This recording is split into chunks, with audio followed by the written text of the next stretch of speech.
तो आज का जो हमारा टॉपिक है वो टॉपिक है हमारा हार्मोन्स के ऊपर। एक्चुअली हार्मोन्स होते क्या हैं?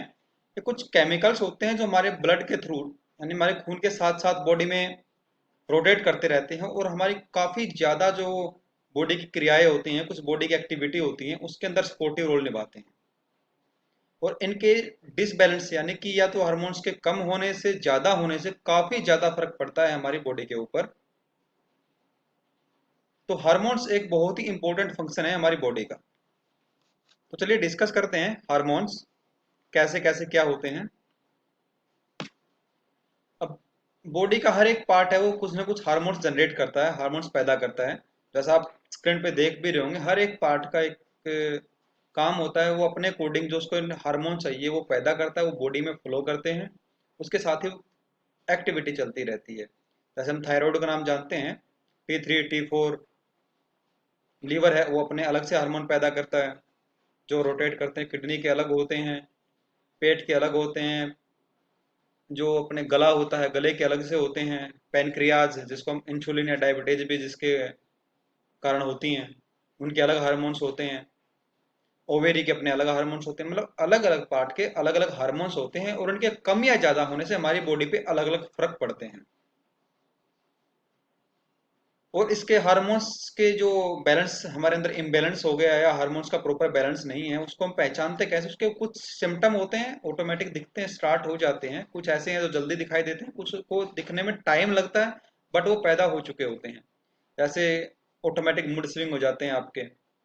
लोग मेनली इसको पीरियड्स के टाइम हार्मोन्स के इशू ज़्यादा से ज़्यादा लेडीज़ के अंदर होता है, क्योंकि उनका हार्मोनल एक्टिविटी बहुत ज़्यादा होती है। तो हम आज मेनली उसी पे डिस्कस करेंगे। लेडीज का बार बार मूड स्विंग होता है। जनरली आप पीरियड्स के टाइम देखते होगे, वो अचानक गुस्से में भी जाती हैं, फिर नॉर्मल हो जाती हैं, जिनको चिड़चिड़ापन बोलते रहते हैं। ओके। आपका कोलेस्ट्रॉल लो होना स्टार्ट हो जाता है, बीपी है, बीपी में अप डाउन स्टार्ट हो जाते हैं, हमेशा सर में हल्का हल्का हेडेक बना रहता है। ओके। नाइट स्वेट स्टार्ट हो जाते हैं आपको। फूड क्राविंग होती है, मतलब बार बार भूख लगती रहती है, बार बार कुछ खाने की इच्छा होती रहती है। टायर्डनेस आप फील करते हो, थके थके फील करते रहते हो, आपको बॉडी में फैटी फैटी फील होना स्टार्ट हो जाता है, आपका अचानक से वेट इंक्रीज होना स्टार्ट हो जाता है। जो आपके पीरियड्स होते हैं वो इरेगुलर हो जाती है, उनका आने का जो टाइमिंग साइकिल है वो चेंज हो जाता है। वो प्रॉपर टाइम जो होता है उस पर आते ही नहीं, कभी पहले आ जाते हैं, कभी बाद में आते हैं। या उस टाइम ज़्यादा ब्लड आना आपको स्टार्ट हो जाता है, या फिर पेन बहुत ज़्यादा शुरू हो जाता है जल्दी, यानी स्टार्ट होने से पहले ही बहुत तेज पेन स्टार्ट हो जाएगा आपको। या फिर उस टाइम पे आपको आप पिंपल्स, मुंह पे पिंपल्स शुरू हो जाते हैं। पीरियड्स के टाइम भी हो सकते हैं या उससे पहले हो जाते हैं। ओके। प्राइवेट पार्ट्स के अंदर आपको ड्राइनेस आ जाती है। जैसे आप सीने को छूते हो तो दर्द स्टार्ट हो जाता है। बॉडी पे अलग अलग, जैसे चेहरे पे बाल आ जाते हैं, शोल्डर्स पे बाल आने स्टार्ट हो जाते हैं। अनवांटेड जो हेयर बोलते हैं उनको, वो स्टार्टअप हमारे यहाँ हो जाता है। इंस्टेंट वेट गेन, मैंने आपको बताया, ये बालों के इश्यू शुरू हो जाते हैं, तो बाल झड़ना शुरू हो जाते हैं या रूखे हो जाते हैं। ओके। धुंधला धुंधला दिखाई देना पड़ता स्टार्ट हो जाता है। मेनोपॉज के इश्यू स्टार्ट हो जाते हैं। इसके अलावा बहुत से ऐसे इश्यूज हैं जो हार्मोन्स के कारण ही बॉडी के अंदर पैदा होते हैं, जो हम पूरे यहाँ डिस्कस नहीं कर सकते। But as an average ladies को ये इशू होते ही होते हैं, क्योंकि लेडीज के अंदर हार्मोन्स की एक्टिविटी बहुत ज्यादा होती है। तो हार्मोनल इनबैलेंस होने का खतरा सबसे ज्यादा लेडीज को ही होता है, और उनकी बहुत सी हेल्थ इश्यूज हार्मोन्स के इम्बैलेंस होने से होते हैं। तो उन्हें सबसे ज्यादा फोकस अपने हार्मोन्स के ऊपर करना चाहिए, उनको बैलेंस करने में करना चाहिए। जैसे हम थायराइड वगैरह का नाम सुनते रहते हैं, सेम एज इट इज सब वही इशू है आपके पास में। कुछ कॉमन कारण क्या है जो बिल्कुल कॉमन के हम डिस्कस कर रहे हैं। जैसे एक बढ़ती हुई एज के साथ में बॉडी से ना हार्मोन्स की जो है पैदा होने, जो हार्मोन्स बनते हैं उसकी गति धीमी हो जाती है। बॉडी, आज का लाइफस्टाइल ऐसा है, हमेशा बॉडी पे स्ट्रेस रहती है, तनाव में हमेशा रहते हैं। हम टॉक्सिन्स का इस्तेमाल बहुत करते हैं, हल्का सा बुखार हो गया तो टैबलेट खाई है। मेडिसिन का इस्तेमाल बहुत कर रहे हैं।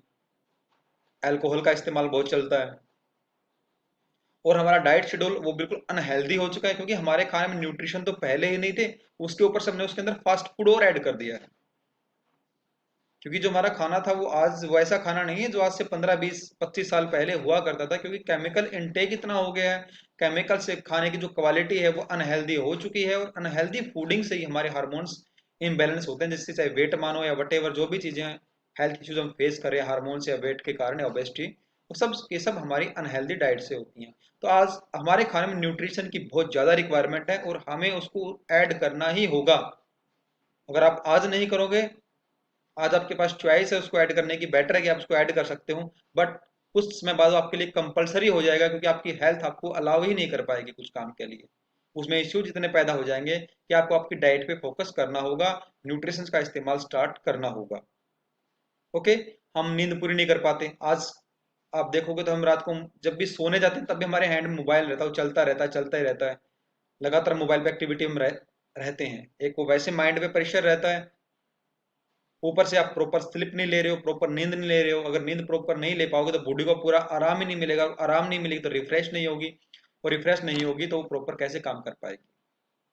थायराइड का इश्यू होते हैं, डायबिटीज और सब ओबेसिटी और खाने के कारण हो रही हैं। इसके अंदर प्रेगनेंसी के कारण भी लेडीज के अंदर हार्मोन डिसबैलेंस हो जाता है हमेशा ही। तो पीरियड्स टाइम पे उनका डिसबैलेंस हो जाता है हमेशा ही। मेनोपॉज के कारण हो जाता है, क्योंकि मेनोपॉज के टाइम पे हार्मोन्स धीमा हो जाता है जब मेनोपॉज स्टार्ट होता है। तो सब चीजें उसके अकॉर्डिंग चलती हैं। तो मल्टीपल टाइप्स के हार्मोन्स हमारी बॉडी के अंदर होते हैं। इंसुलिन वाला है, जैसे हमने बात की इंसुलिन का, जो आपका पेनक्रियाज से निकलते हैं, वो पीसीओडी या पीसीओएस का सबसे मेन कारण होता है। ओके। और इंसुलिन ही हमारे जो बॉडी के अंदर जो अपना ग्लूकोज का लेवल है उसको मेंटेन रखने के काम आता है, क्योंकि ये फैट और कार्बोहाइड्रेट दोनों के रेगुलेशन में काम करता है।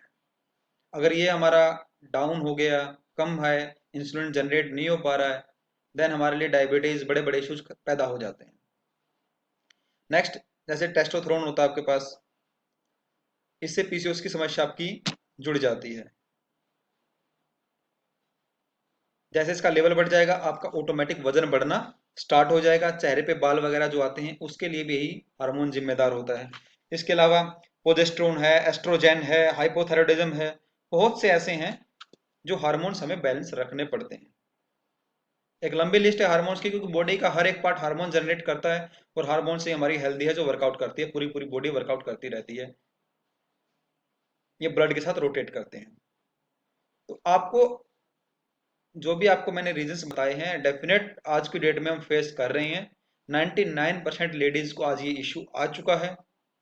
कारण सबके सामने है। हमारा डाइटिंग है, हमारा लाइफस्टाइल है, उनको प्रेगनेंसीज के इशू भी होते हैं, मंथली साइकिल आता है पीरियड्स का, उसके कारण भी हार्मोन डिसबैलेंस होता है। कॉमन चीजें हैं।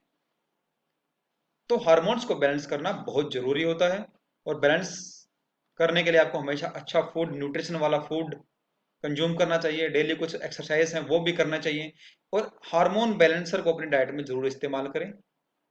यानी कुछ ऐसा न्यूट्रिशन को इस्तेमाल करें जो आपके हार्मोन्स को हमेशा बैलेंस रखें, ताकि आपके पीरियड्स हैं वो स्मूथ आए। थायराइड की जो टैबलेट आपकी स्टार्टअप होगी वो धीरे धीरे या तो डोज कम हो जाए, या हो उसके एक टाइम पे आके पूरी खत्म भी हो जाए, क्योंकि वो खत्म नहीं होती इसके अलावा। वरना आपका ऑटोमेटिक जो वेट है वो आप कितने भी कोशिश कर रहे हो आपका डाउन नहीं जा रहा है, मतलब क्या है, आपके अंदर हार्मोन्स को इम्बेलेंस हो चुके हैं। तो आपको हार्मोन बैलेंसर अपने डाइट में जरूर इस्तेमाल करना चाहिए। अगर आपको नहीं पता है कि कौन सा आपको न्यूट्रिशन इसके लिए एड ऑन करना है, तो आप मुझे गिवन नंबर पे 7814252074 पे कॉल कर सकते हैं, मैसेज कर सकते हैं। इसके बारे में पूरा एक डिस्कशन भी हम वहाँ पे कर सकते हैं। और आप जब उस हार्मोन बैलेंसर का जो इस्तेमाल 2 से 3 महीने जब बैलेंस प्रॉपर कर लोगे, तब आप देखेंगे आपकी बॉडी में आपको क्या चेंज, यानी आपकी लाइफ ही चेंज हो जाती है। दुनिया के सबसे बड़े एडवाइजरी बोर्ड ने उस हार्मोन बैलेंसर को तैयार किया है, और जो लेडीज इसका यूज कर रही हैं, आप उनके रिव्यू सुन के देखेंगे तो बेहतरीन, मतलब पीरियड्स इतने स्मूथ हो गए पता ही नहीं चलता कब आए। पेन छोड़ दीजिए आप, अल्टीमेट रिजल्ट्स हैं। डेफिनेट हर लेडीज को इसको एक बार मस्ट ट्राई करना चाहिए, क्योंकि अगर लेडीज की हेल्थ अच्छी है तो अपनी फैमिली को अच्छी हेल्थ दे सकती हैं, और पूरे फैमिली की हेल्थ लेडीज से ही चलती हैं। क्योंकि घर का खाना, घर का जो माहौल है वो लेडीज ही बनाती हैं। ओके, तो स्टार्टअप कीजिए, कोई इशू है बिल्कुल आप डिस्कस करते हैं, बट अपनी डाइट के अंदर हार्मोन बैलेंस वाली डाइट, हार्मोन बैलेंस वाला न्यूट्रिशन जरूर ऐड करें सब लेडीज। धन्यवाद।